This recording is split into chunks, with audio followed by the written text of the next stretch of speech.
रामायण क्या है? एक रात की बात है। माता कौशल्या जी को सोते में अपने महल की छत पर किसी के चलने की आहट सुनाई दी। नींद खुल गई। पूछा कौन है? मालूम पड़ा श्रुतकीर्ति जी, सबसे छोटी बहू, शत्रुघ्न जी की पत्नी। माता कौशल्या जी ने उन्हें नीचे बुलाया।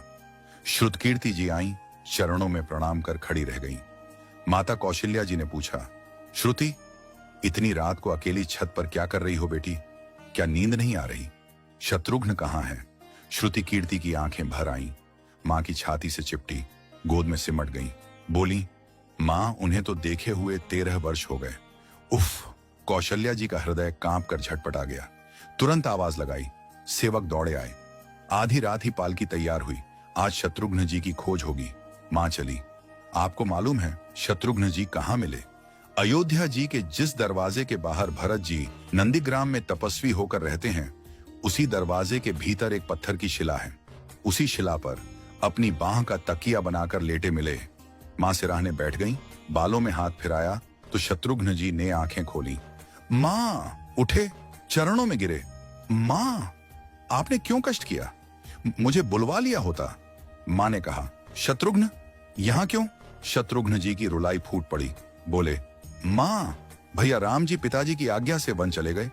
भैया लक्ष्मण जी उनके पीछे चले गए। भैया भरत जी भी नंदीग्राम में हैं। क्या ये महल, ये रथ, ये राजसी वस्त्र विधाता ने मेरे ही लिए बनाए हैं? माता कौशल्या जी निरुत्तर रह गईं। देखो क्या है ये राम कथा। ये भोग की नहीं, त्याग की कथा है। यहां त्याग की ही प्रतियोगिता चल रही है और सभी प्रथम हैं। कोई पीछे नहीं रहा। चारों भाइयों का प्रेम और त्याग एक दूसरे के प्रति अद्भुत, अभिनव और अलौकिक है। रामायण जीवन जीने की सबसे उत्तम शिक्षा देती है। भगवान राम को 14 वर्ष का वनवास हुआ तो उनकी पत्नी सीता मैया ने भी सहर्ष वनवास स्वीकार कर लिया। परंतु बचपन से ही बड़े भाई की सेवा में रहने वाले लक्ष्मण जी कैसे राम जी से दूर हो जाते? माता सुमित्रा से तो उन्होंने आज्ञा ले ली थी वन जाने की, परंतु जब पत्नी उर्मिला के कक्ष की ओर बढ़ रहे थे तो सोच रहे थे कि मां ने तो आज्ञा दे दी, परंतु उर्मिला को कैसे समझाऊंगा, क्या बोलूंगा उनसे? यही सोच विचार करके लक्ष्मण जी जैसे ही अपने कक्ष में पहुंचे तो देखा कि उर्मिला जी आरती का थाल लेके खड़ी थी और बोली, आप मेरी चिंता छोड़ प्रभु, श्री राम की सेवा में वन को जाओ। मैं आपको नहीं रोकूंगी। मेरे कारण आपकी सेवा में कोई बाधा ना आए, इसलिए साथ जाने की जिद भी नहीं करूंगी। लक्ष्मण जी को कहने में संकोच हो रहा था, परंतु उनके कुछ कहने से पहले ही उर्मिला जी ने उन्हें संकोच से बाहर निकाल दिया। वास्तव में यही पत्नी का धर्म है। पति संकोच में पड़े उससे पहले ही पत्नी उसके मन की बात जानकर उसे संकोच से बाहर कर दे। लक्ष्मण जी चले गए, परंतु 14 वर्ष तक उर्मिला ने एक तपस्विनी की भांति कठोर तप किया। वन में प्रभु श्री राम माता सीता की सेवा में लक्ष्मण जी कभी सोए नहीं, परंतु उर्मिला ने भी अपने महलों के द्वार कभी बंद नहीं किए और सारी रात जाग जाग कर उस दीपक की लौ को बुझने नहीं दिया।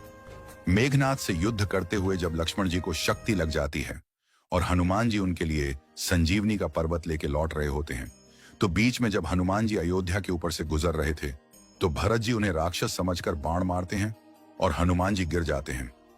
तब हनुमान जी सारा वृत्तांत सुनाते हैं कि सीता जी को रावण हर ले गया, लक्ष्मण जी युद्ध में मूर्छित हो गए हैं।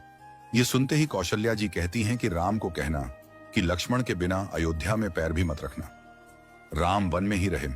माता सुमित्रा कहती हैं कि राम से कहना कि कोई बात नहीं, अभी शत्रुघ्न है, मैं उसे भेज दूंगी।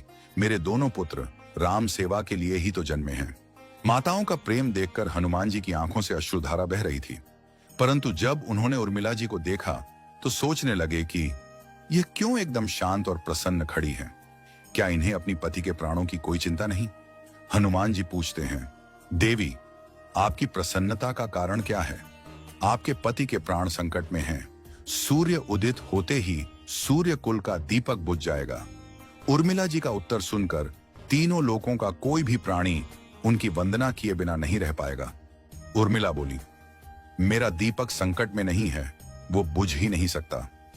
रही सूर्योदय की बात, तो आप चाहें तो कुछ दिन अयोध्या में विश्राम कर लीजिए, क्योंकि आपके वहां पहुंचे बिना सूर्य उदित हो ही नहीं सकता। आपने कहा कि प्रभु श्री राम मेरे पति को अपनी गोद में लेकर बैठे हैं। जो योगेश्वर प्रभु श्री राम की गोदी में लेटा हो, काल उसे छू भी नहीं सकता। यह तो वो दोनों लीला कर रहे हैं। मेरे पति जब से वन गए हैं तब से सोए नहीं हैं। उन्होंने न सोने का प्रण लिया था, इसलिए वे थोड़ी देर विश्राम कर रहे हैं, और जब भगवान की गोद मिल गई तो थोड़ा विश्राम ज्यादा हो गया। वे उठ जाएंगे। और शक्ति मेरे पति को लगी ही नहीं, शक्ति तो प्रभु श्री राम जी को लगी है। मेरे पति की हर श्वास में राम है, हर धड़कन में राम, उनके रोम रोम में राम है, उनके खून की बूंद बूंद में राम है। और जब उनके शरीर और आत्मा में ही सिर्फ राम है तो शक्ति राम जी को ही लगी, दर्द राम जी को ही हो रहा। इसलिए हनुमान जी आप निश्चिंत होके जाए, सूर्य उदित नहीं होगा। राम राज्य की नींव जनक जी की बेटियां ही थीं, कभी सीता तो कभी उर्मिला। भगवान राम ने तो केवल राम राज्य का कलश स्थापित किया, परंतु वास्तव में राम राज्य इन सब के प्रेम, त्याग, समर्पण और बलिदान से ही आया। जिस मनुष्य में प्रेम, त्याग, समर्पण की भावना हो, उस मनुष्य में राम ही बसता है।